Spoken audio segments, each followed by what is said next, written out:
Boom, we are live. Ladies and gentlemen, boys and girls, welcome to the Nolan Hawkeye Anthony YouTube channel. And I thank all of you for being here, wherever you may be, and of course, however you may be listening.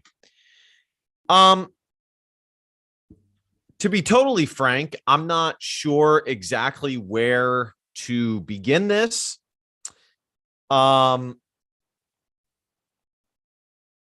This was an absolutely disgusting performance by the Iowa Hawkeyes. I really don't know where to start besides just to get into it the best that I can. So I am just going to carte blanche get into it. Okay. Number one, as I said, and as you guys see in the name of the video, the title of the video of the live stream, this was a disgusting performance by the Iowa Hawkeye offense. I feel so bad for this Iowa Hawkeye defense that they have to pretend that they do not feel any sort of way towards the Iowa Hawkeyes' offensive ineptness on a week-to-week basis.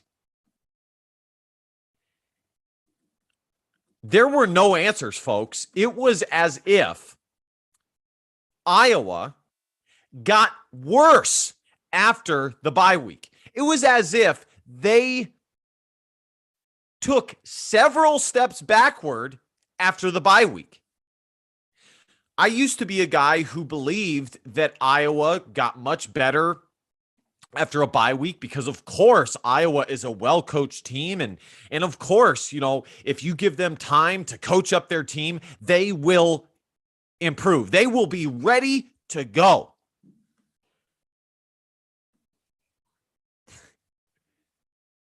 And they weren't. They regressed. They absolutely regressed. I'm just sharing this out, guys. Give me 1 second.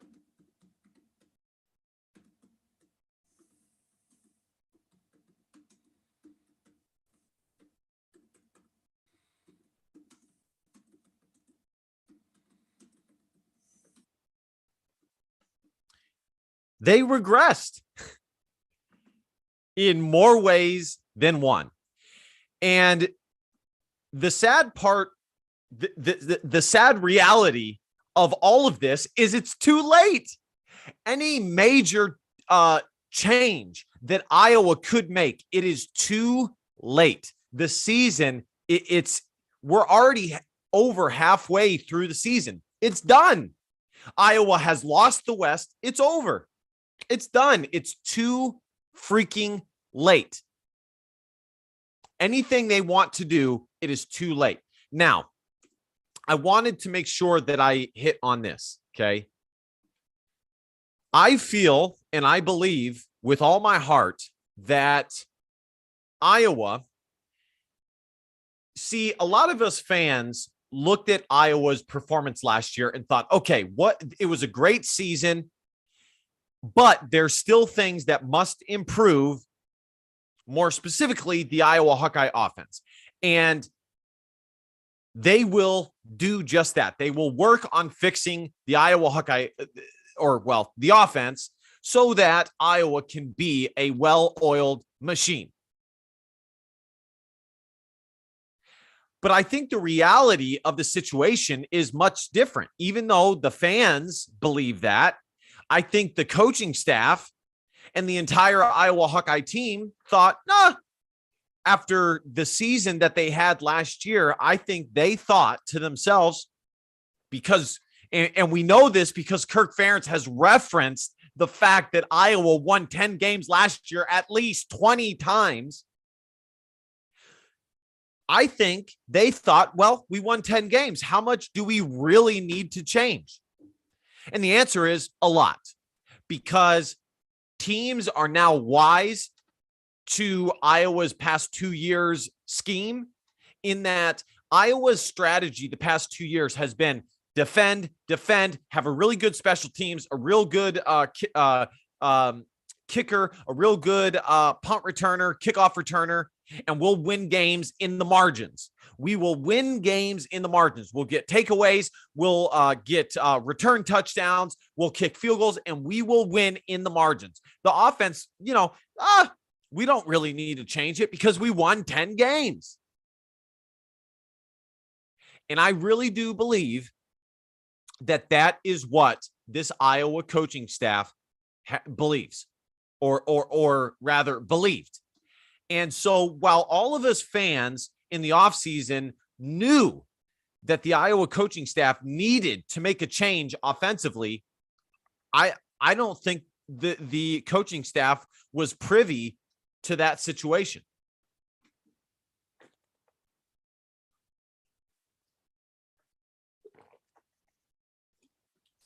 I really don't.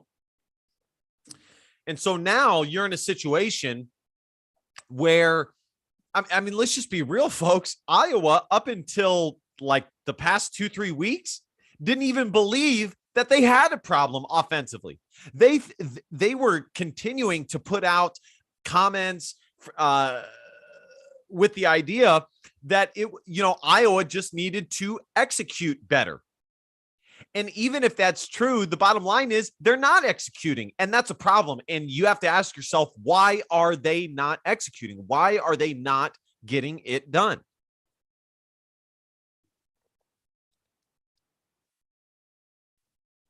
Folks, Iowa's defense, if you go back and watch the highlights, Iowa's defense, even though they gave up, and I saw a comment saying this, and I couldn't agree more, even though they gave up 54 points, Iowa's defense still played a great game. They absolutely kept the Iowa Hawkeyes in the contest for as long as they could.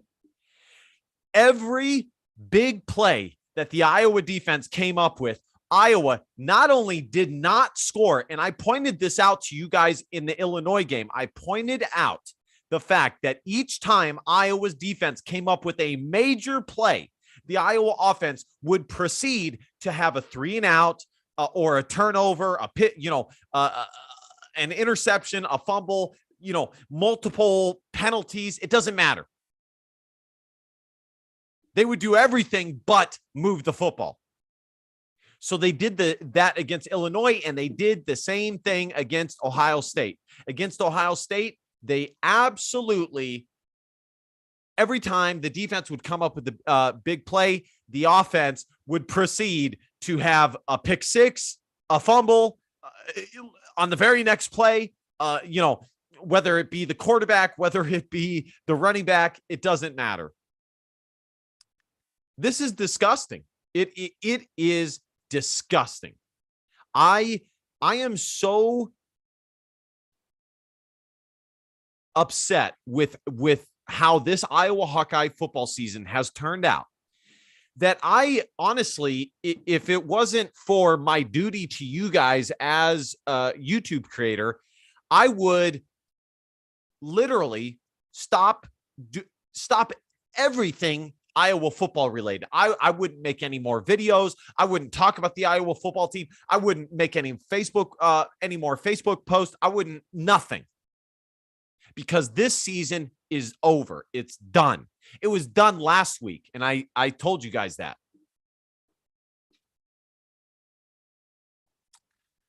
My next point, Brian Ferentz needs to be let go. He needs, and I'm done pansy footing around the situation, because I've been a very nice guy. Contrary to the Iowa fans who say, well, but they're just kids. Brian Ferentz, he's doing his best. Contrary to those fans, I have been a very, very, very fair individual when it comes to Brian Ferentz. Both his allegations as well as his coaching and production on the field. But no more. He needs to be gone. Iowa needs to move off of Brian Ferentz. It has been 5 years, 6 years, and it has not worked. In fact, it has gotten worse. I would say that from 2018 onwards, Iowa's offense has been going like this. And if you remember correctly, who left around that time? Ken O'Keefe. So in all honesty, a large portion of the success that Brian Ferentz has had, I think you could chalk up to Ken O'Keefe being one of the coaches for the Iowa Hawkeye coaching staff.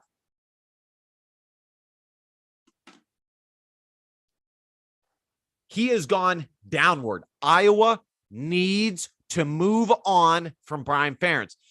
But here's the reality, and this is why it is very depressing and sad. They're not going to, because Iowa is currently in a litigation battle, in a court battle with former Iowa Hawkeye football players and the allegations. And I'm not going to get into all that, okay? But they will not move off of Brian Ferentz because they are paying his legal fees. What a joke. What a joke. Now, I can see perhaps a situation where they demote him to, I don't know, tight ends. I mean, I just don't even know what he gets demoted to. I mean, maybe he stays as quarterback coach and somebody takes over as the offensive coordinator. But even then, that doesn't make sense because most offensive coordinators are also the quarterback's coach. So what position does Brian Ferentz take over if he's demoted?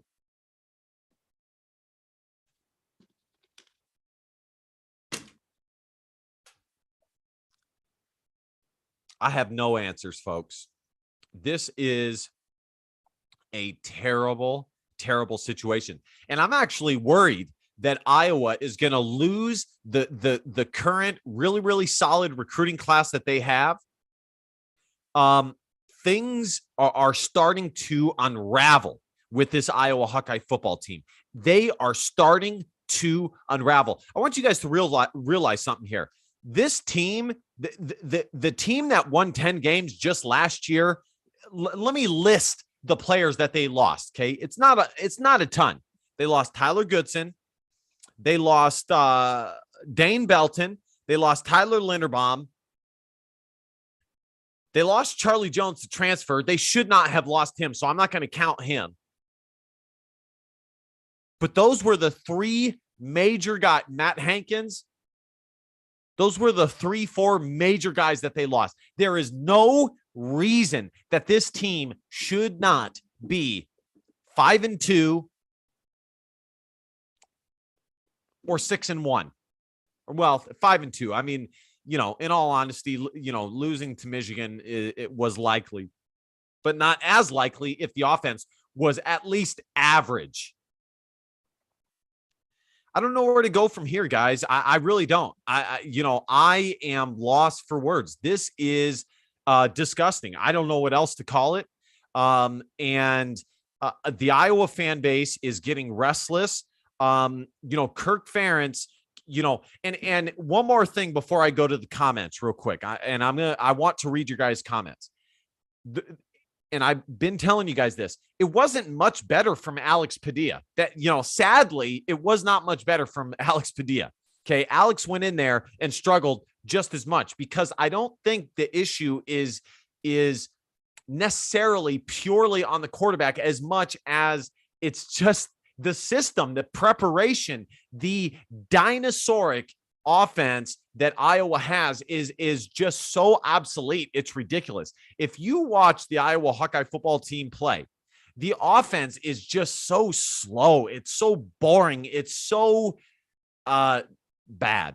It's bad. They don't execute. They have penalties left, right, and center. They have no well, I was going to say they don't have playmakers, but that's not true. I think they have playmakers, but the playmakers can't do anything because the scheme is trash. All right, let me go to the comments. I don't know what else to say, guys. I am lost for words. My attention has basically turned to the Iowa basketball team, and that's pretty much it. By the way, if you guys want to send me a donation, you guys can. But I fully realize if you guys are totally sad like I am right now. Did anyone else not even bother watching? Yeah, I was going to make a point of that. I think a lot of Iowa fans did not watch. Mike O'Moran, I'm not even surprised or angry. This team just isn't good this year, Nolan. It's time to play Labus and prepare for 2023. I agree. I don't think the answer is Padilla or Petrus. They're both marginal average quarterbacks. And the only way Iowa's offense will be okay under Brian Ferentz is if they have a quarterback who can make plays in spite of the terrible offensive coordinator, aka Brian Ferentz. But if they don't have that, then it's a terrible offensive coordinator and a very marginal quarterback, and you're just not going to do anything with that. Fast outdoor food. Not sure if Brian could get a job right now with pending lawsuit. I'd moche him to move him to O-line coach. Yeah, but the problem is they have George Barnett there, who they just hired last year. And so where are you going to move George Barnett? Are you going to fire George Barnett and keep Brian Ferentz? Maybe that's an option. I don't know. Regardless, any solution besides getting rid of Brian Ferentz outright is not a good one. Michael Morin, they could always slap the mutually agreed to part ways label on Brian. True, they could. Nate Stanley did fine in this system. Padilla and Petrus just can't carry the team like Nate could. Everything has to be perfect to be successful. I could not agree more. Couldn't agree more. Guys, look at this. Okay. I want you guys to realize Ohio State only had 300 yards of total offense and scored 54 effing points. They only had 300 yards of total offense, 360, and scored 54 points. Terrible. All right, guys, I'm all out of words on this. We all know how bad it is. I am fully in the camp that Brian Ferentz needs to be gone. Iowa needs to find a new offense coordinator. And if they don't, I think it could be bad for this Iowa football program outside of just this year. I think it could be, I think it could get much worse than what we're seeing right now. Things can unravel quickly. We've seen it before, not necessarily with the Iowa football program, but we see it all the time with programs. They're good, and then they're not. So, things can get much worse. Here are the team stats here for whatever it's worth. 2.7 yards per play. Disgusting. What a disgusting performance by this Iowa Hawkeye offense. All right, guys, thank you guys so much for listening. You guys really are the best fans in the world. I will be dropping the Iowa basketball preview tomorrow, so be sure to check that out. I am very excited about this Iowa basketball team, and I still will make content for you guys with the Iowa football team just because that's what I need to do. But make no mistake, I have zero hope for this Iowa football team moving forward. This season is over. And I think we will look back on this season, and this will be one of the biggest regrets as a football season in the history of Iowa football. You have two coaches fired in your very average division, and you still cannot win. Okay. That I think we will look back and especially with the talent that Iowa does have, we'll look back at this and say, what a travesty that Iowa did not win the Big Ten West 2 years in a row. All right, guys, thank you guys so much for being here. Hang in there. You know your boy loves you guys so much. DBAP, don't be a pussy willow. In fact, our feelings because your feelings don't matter. See you guys next time. Bye-bye.